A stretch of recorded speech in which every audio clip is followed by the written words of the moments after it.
psicologia. A psicologia, por que ela é importante? Porque se queremos fazer uma teologia séria, uma teologia confiável, uma teologia que cumpra o seu real papel, a psicologia é um dos instrumentos que a teologia deve usar. Por que a psicologia? Por que a parapsicologia? Por que a sociologia? Por que a antropologia são importantes para isso? A filosofia, por exemplo, por que são importantes para isso? Porque são instrumentos para a gente conhecer o ser humano.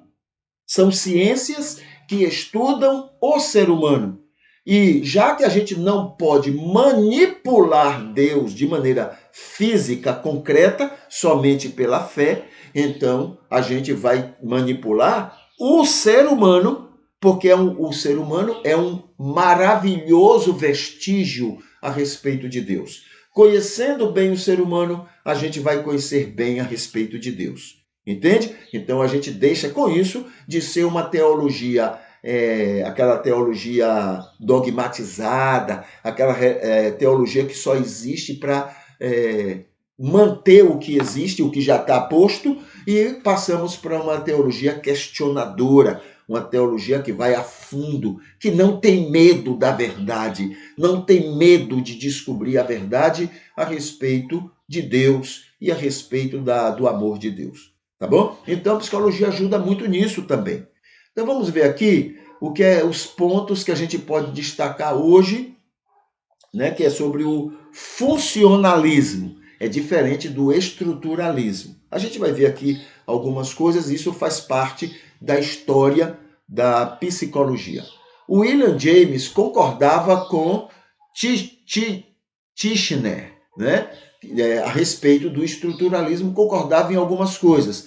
Quanto ao objeto da psicologia, né, os processos conscientes. Então, conhecer como é que funciona o consciente, como é que funciona a mente, como é que funciona o ser humano, isso aí eles concordavam, os dois.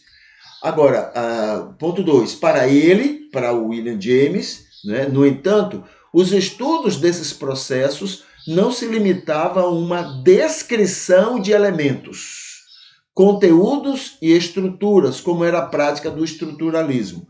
O estruturalismo, ele cria assim, por exemplo, deixa eu pegar aqui a mão. A mão, digamos, é um órgão do corpo humano.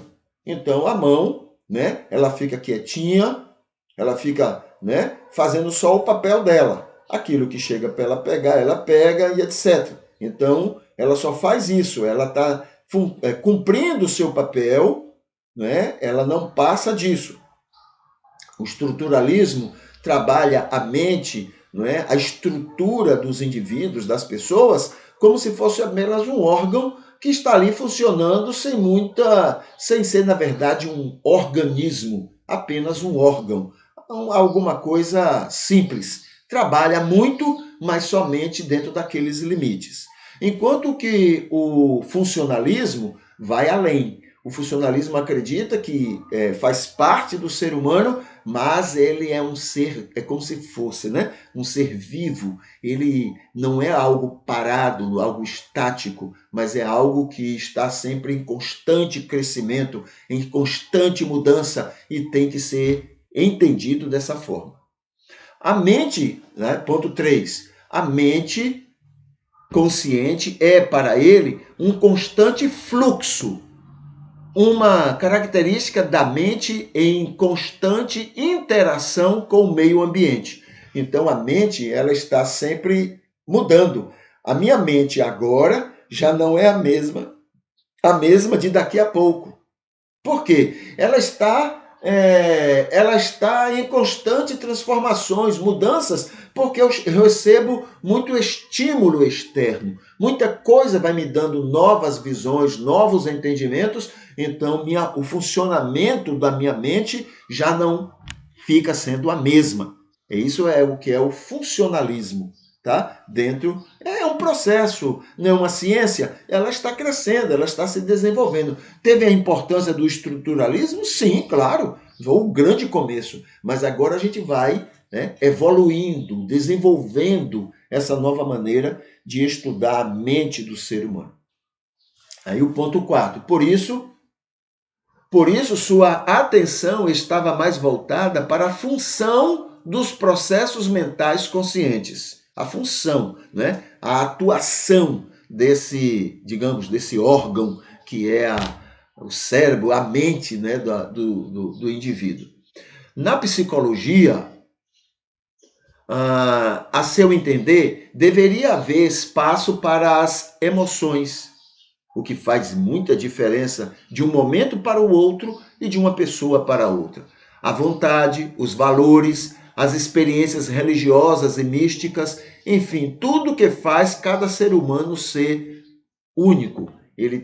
Todos têm uma mente, todos atuam com a sua mente, mas essa mente, cada mente é diferente uma da outra, né? Por todos esses estímulos que elas recebem durante a vida, durante cada contato, envolvimento que ela tem com o ambiente, com os espaços onde elas estão. As ideias de James foram desenvolvidas por John Dewey, que dedicou-se, sobretudo, ao trabalho prático na educação, ensinando, não é, como é que isso funciona. Tá bom? Então, esse é o processo de desenvolvimento da psicologia que vale a pena a gente conhecer para conhecer melhor as conclusões que a psicologia vai ter depois a respeito do ser humano e da sua mente, das suas emoções, do seu comportamento e etc. Tá bom? Muito bem.